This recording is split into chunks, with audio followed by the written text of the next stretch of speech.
Okay, today we are dealing with the Indiana Jones Gallery Diorama. Now, I'm starting it from the back side here so you can actually see the picture. So if I turn around, you kind of just get a glare, not really a good look of how good is his face, what's going on here.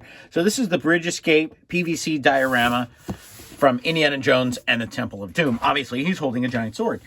This retails for $80. They refer to it as the Deluxe Gallery Rope Bridge PVC. But we're going to call it the Gallery Diorama from Temple of Doom. So we're going to open it up. We're going to see how it looks. And it's all about the face. Now, everything else here looks awesome. The details, all that cool stuff from the picture of the box. Even the fact that Harrison Ford was more in shape for the second movie than he was for the first movie. But this is an enormous box. I mean, this is a foot wide and 12 and a half inches, tall. So not to mention how deep the box is itself, the box itself is a good 10 inches. So we're going to open it up, see what it looks like. And then is it worth ordering? Now it's $80, as I said. The price has gone up a little bit for some of these resin busts, but maybe that's all in the details. So let's find out. Here we go. All right, so we're a little bit closer. So I have them inside what I call the plastic coffin. So we're going to get them out. The more I look at it, you kind of like went over, well, it's only half a bridge. Could we get the rest of the bridge maybe? Or could we get the two thuggy warriors on the other side? So we're going to open it up here and then we'll see exactly how good it looks. I'm seeing all kinds of crazy details. So here we go. All right, we're going to do a slow turn and reveal here. I'm loving the details of the ropes. It's not very heavy. It's a resin. Not very heavy. And we do have some nice rubbery give here to the ropes, which is nice because this stuff's hard. This is going to break. Ropes themselves have a little bit of leeway, which is good because it adds to the realism. This is very sturdy. That's very sturdy.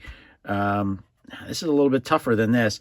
Look at this. Ooh, the mustard gas mask bag is loose. That's awesome.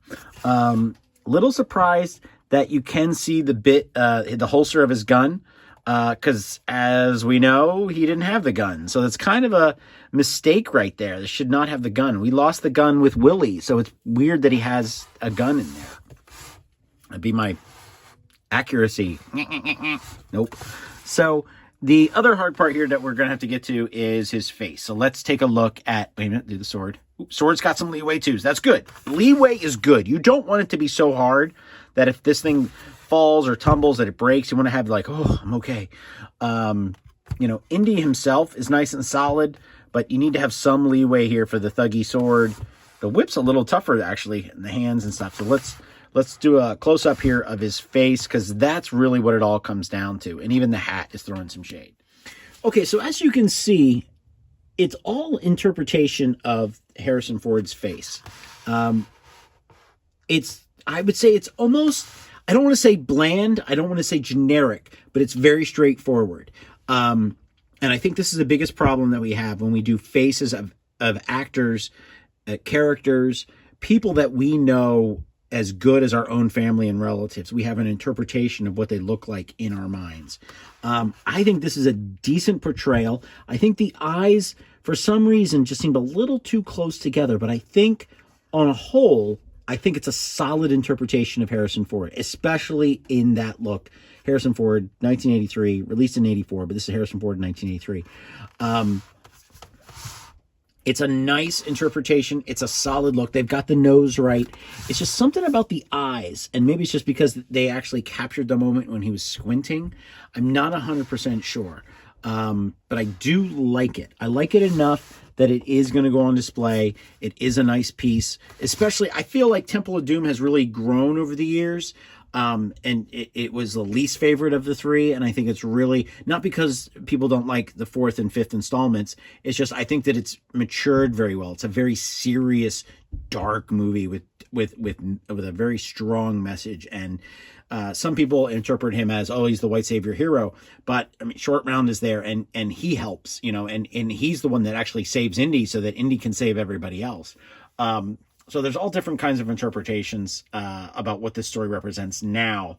But I think overall, I think it's a very solid interpretation of Harrison Ford's face. Obviously, the costume, the outfit. I love that we have the the whip marks here from when he was being tortured. And we have the bandages. No, sorry. We have the whip marks here. And then I'm gonna pan back out here so we can see some more detail. So we do have more detail here. We have the bandages here on the hand, and then just all this great stuff. And like, look at this. You don't have to add that, but they did, and it's great. Here's you get to look underneath. Don't see too many screws holding things together on a Diamond Select piece, but the base is great, and it could just come right out of your bookshelf, right towards you in that nature. This is Bob from Total Toy Recon. We've done a lot of Indiana Jones stuff lately. If you're a fan of the new movie or not, you have to appreciate how so many companies, Diamond Select, Hasbro, and then some of the others too, have really, Gentle Giant, have really kicked in and given us a lot more Indiana Jones stuff. And yes, it's all from the original 3 films. I don't care. I didn't get it then. I'm getting it now.